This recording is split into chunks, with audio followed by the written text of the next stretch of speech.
안녕하세요. 5분 뉴스 임지희입니다. 지금부터 5분 뉴스 시작하겠습니다.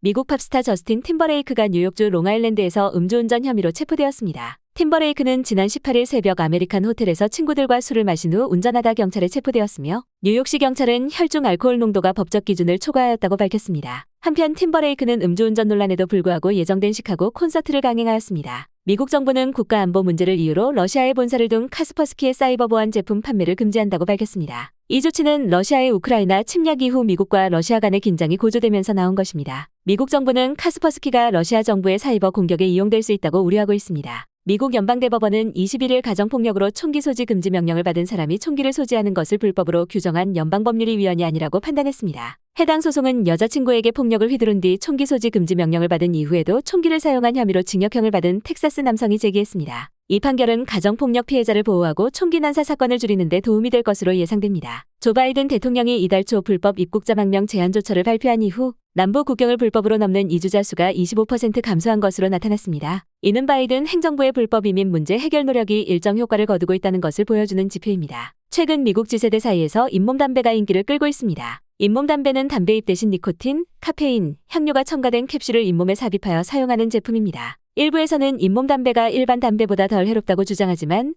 의학계에서는 아직 명확한 입장을 밝히지 못하고 있습니다. 최근 북한과 러시아의 협력 강화로 인해 자체 핵무장 논의가 일부에서 제기되고 있는 가운데 미국 정부는 한반도의 핵 억제력 강화를 위해 워싱턴 선언 이행을 강조했습니다. 워싱턴 선언은 미국이 한국에 확장 억제를 제공하고 한국은 핵무장을 하지 않는다는 내용을 담고 있습니다. 도널드 트럼프 전 대통령은 28일 노스캐롤라이나주에서 열리는 공화당 집회에서 2024년 대통령 선거 출마를 공식 선언할 예정입니다. 이미 주요 경쟁자들을 앞서 강력한 지지 기반을 구축한 것으로 평가되고 있습니다. 트럼프 후보는 전당대회 즈음에 부통령 후보를 발표할 계획이라고 밝혔습니다. 미국 일부 지역의 극심한 폭염과 산불로 인한 피해를 연방재난으로 지정해달라는 요청이 제기되고 있습니다. 폭염과 산불로 인해 많은 주민들이 피해를 입고 있으며 인프라 시설에도 피해가 발생하고 있습니다. 청원이 받아들여지면 물과 전기 요금을 지원받을 수 있고 공공시설에 공기정화 장치를 설치하는 데 연방기금의 지원을 받을 수 있게 됩니다. 미국의 기준금리가 또다시 동결됐습니다. 미국의 중앙은행인 연방준비제도는 기준금리를 현재 수준으로 유지하기로 만장일치로 결정했다고 밝혔습니다. 7회 연속으로 동결한 미국 연방준비제도 내에서 금리를 내리려면 올해 연말까지는 기다려야 할 것으로 보입니다. 미국은 최근 북한이 장거리 미사일을 발사할 가능성이 있다는 정보를 입수하고 경계를 강화하고 있습니다. 러시아가 최근 군사동맹에 준하는 조약을 체결한 북한의 핵무기와 장거리 미사일 기술을 제공할 가능성이 있다고 미국 고위 당국자가 전망했습니다. 캠벨 부장관은 이를 매우 긴밀히 주시하면서 관여하고 있다고 밝혔습니다. 오늘의 뉴스는 여기까지입니다. 시청해주셔서 감사합니다. 내일도 최신 소식으로 찾아뵙겠습니다.